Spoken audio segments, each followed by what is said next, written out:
Krishna, Shri Govardhan Puja ki Jai. Hare Krishna. So, I'd like to welcome everyone here to our Hare Krishna temple in Amsterdam. All of you, I think, are very active members of the congregation, it seems. And we'd like to thank all of you for your wonderful participation in this beautiful ceremony of Govardhan Puja. So, we have a few minutes to introduce all of you to the meaning of Govardhan Puja. So, 5,000 years ago, in Bhajan, Rajabhumi, the cowherd men, the elderly Gopras headed by Nanda Maharaj, they gathered together with Brahmanas to perform the Indra Yagya, which according to the Vedic calendar was to take place at a very specific time. And so everything under lawful Vedic injunction was arranged. And of course we're speaking of a time thousands of years ago, when in India the elaborate Vedic ceremonies were still very much in practice. Now, not so much of course, but then they had very highly qualified brahmanas who had power of mantra by the purity of their and the strength of their chanting.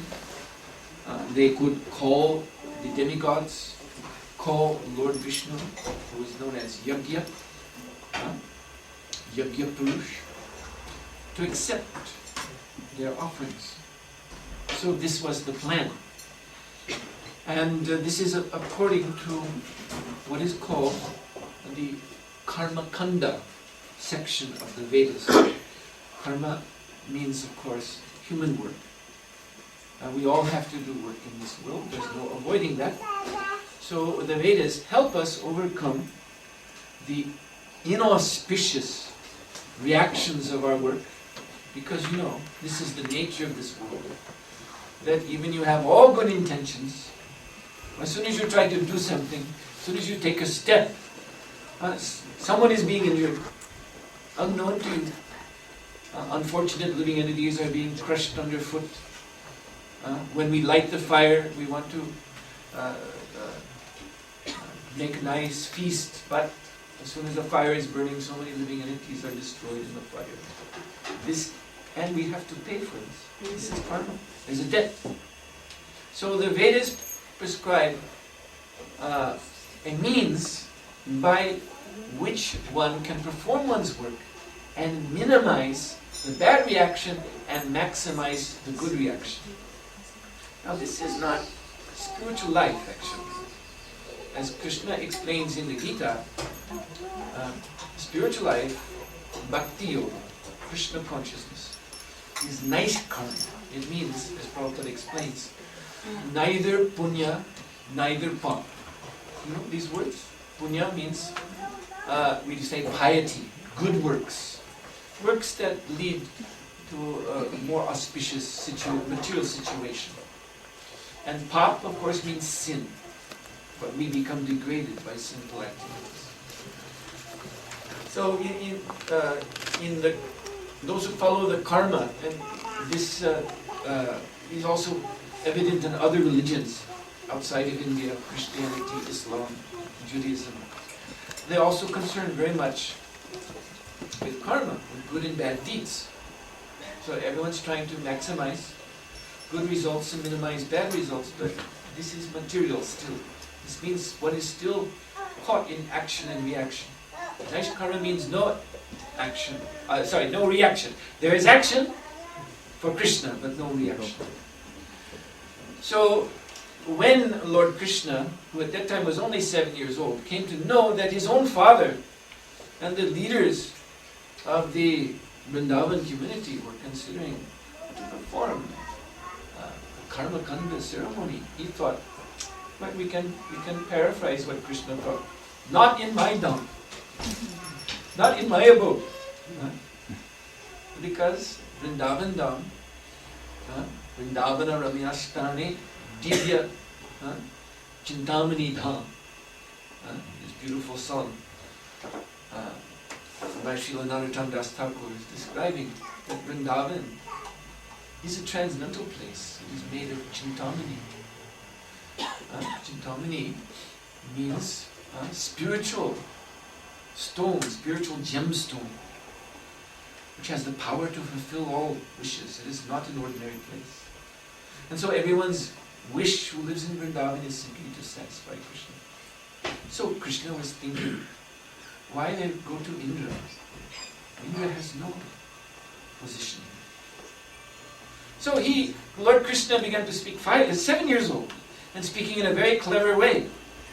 He actually was speaking as if he was preaching the atheistic Sankhya philosophy. Actually he was not, because his explanation was all in terms of the Dham. But he was saying, we're coward men. What do we have to do with Indra? We depend on the land. We depend on the Govardhan mountain. We depend on the nice grasses and the flowing streams coming down from Govardhan and the medicinal herbs that our cows can graze there, and thus they give very nice milk. So you should take this paraphernalia that you have gathered for the Indra Yagya and simply worship Govardhan. So the nature of Vrindavan is that the Vrajavasis are sold out to Lord Krishna. Their hearts belong to Krishna. So even though Krishna was only 7 years old and speaking in this way, everyone accepted. There was no argument. A little bit of argument, but Krishna very sweetly put aside all objections. And the simple Vrajavasis, they agreed, yes, we'll do this. And so all of Indra's paraphernalia was used in worshipping Govardhan Hill. And it was a very, very splendid festival. And everyone was overjoyed with transcendental ecstasy. And everyone was fed. Even the lower creatures. This is essential in Govardhan Puja. Big feast, wide distribution to everyone. Such a wonderful festival. This is Krishna consciousness, Prabhupada used to say. Dancing, chanting, feasting. And Prabhupada said if you get a little tired, then take a snap. So such perfect, blissful life. And the origin of this lifestyle is Vrindavan now. But Indra, due to Krishna's, the will of Krishna's Leela, Indra manifested some pride, some arrogance, some haughtiness that why they are neglecting me. After all, it is Vedic injunction. But Vedeshwar Gurlabham. Through the Vedas, Krishna Bhakti is not to be known. So, these injunctions, they do not trespass into Vrindavan Dham. But Indra, in his pride, actually, he was, and we don't want to make any offense against Indra, he's a great demigod, but he was taking on a little bit of the flavor of Kamsa.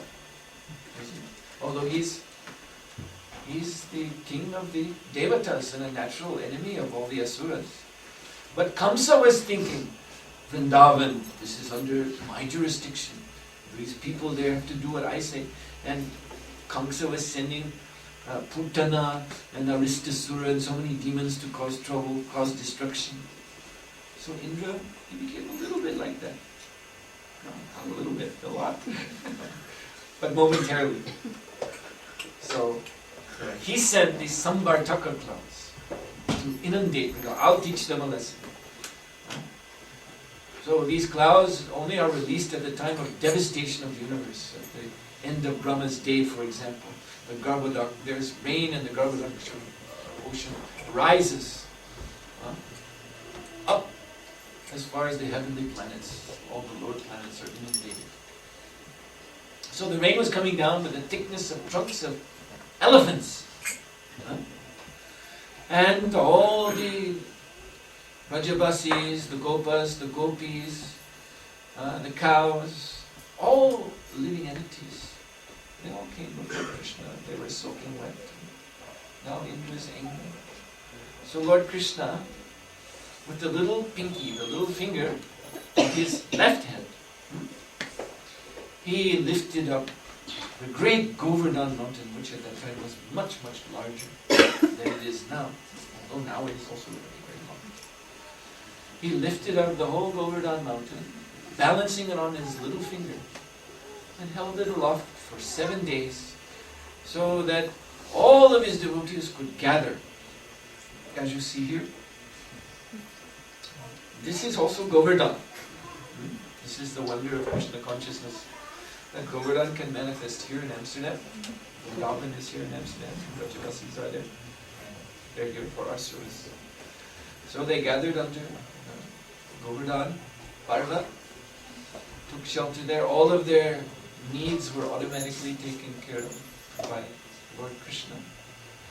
And so this was such a wonderful pastime. Everyone had the opportunity to drink of the nectar of Krishna's beautiful form for 7 days. Nothing else to do but look at Krishna. And these clouds of devastation, they were also blessed. They could also have darshan of Krishna. But that's the difference. When the asuras, when Kamsa sends in Putana, Janukasura and so on and so forth, they're killed by Krishna. But the Samvartaka clouds, they're Indra's weapons. So to be respected. So Krishna did not directly contradict the weapons of Indra, just like Garuda also. When he was stealing he was taking by might, he was taking the pot of nectar, and Indra fired his Vajra, his lightning weapon. It struck Garuda's wings. Garuda didn't have to. He didn't even feel it, but he thought, this is a weapon of the great King Indra, king of the demigods. Let one feather fall to show my respect. So Krishna also, he showed some respect. He could have, but he didn't destroy Indra and his clouds. And so the end of it was, after 7 days, Indra, he understood the mistake he made. The sky cleared up. Surabhi, the Kamadhenu, actually from Goloka Vrindavan, but manifested in heaven for the benediction of all the demigods. She came down to perform Abhishek, which we will be doing, for Lord Gopal. And she declared, she proclaimed that, Krishna, you are the real Indra. Because actually all the laws of nature, all of the Shaktis, they're under your ultimate command. And Indra is also your servant. Indra may be Indra. Indra means king, but Krishna is Mahindra. You see, he is the origin of so many countless Indras and so many universes. That power, that majesty of royal authority has its repose in Krishna.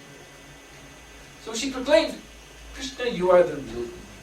And Indra himself appeared there. And he bowed down at Lord Krishna's lotus feet very humbly and offered many nice prayers.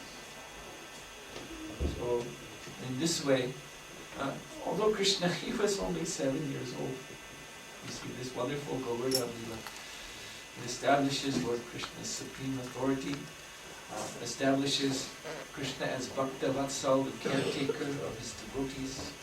It establishes Govardhan as both the Lord and the servant of the Lord. Govardhan is also a great bhakta, great devotee, because he's serving Krishna. But he is also Krishna himself. So many wonderful insights into Krishna consciousness are made manifest in this Govardhan Lila, which we are celebrating today. We have 5 minutes. We're going to keep very tightly to the schedule. We have 5 minutes. Are there any questions at this time? Preliminary questions. Yes. Yeah, I have a question. What is because this Govardhan Puja, is it every year after Diwali, 1 day after? Or is there a connection between these two? There's no, we can say, technical connection between Govardhan and Diwali. Diwali is associated with Lord Ramachandra's Leela and also Lakshmiji, the appearance of Lakshmi. So this is a wonderful Vedic calendar, so many holy days, one after the other, so many festivals are there. So, yes, devotees, we like to party. That is a natural inclination in everyone to have a celebration, a party. So, the Vaishnava calendar provides so many opportunities in a Krishna conscious way. Anything else? Alright then. So once again, I'd like to thank all of you from my heart for coming here and participating in this auspicious Govardhan Puja. No one simply cannot imagine the blessings that Lord Krishna is bestowing on everyone here, just by taking part. So thank you again. Shri Govardhan Puja ki, Shri Gorditai ki, Prabhupada ki, Gaur Premanand.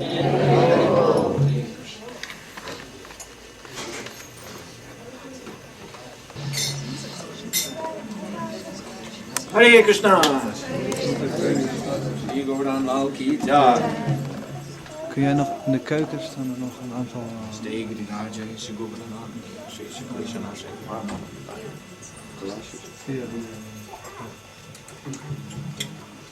So, is someone leading a kirtan?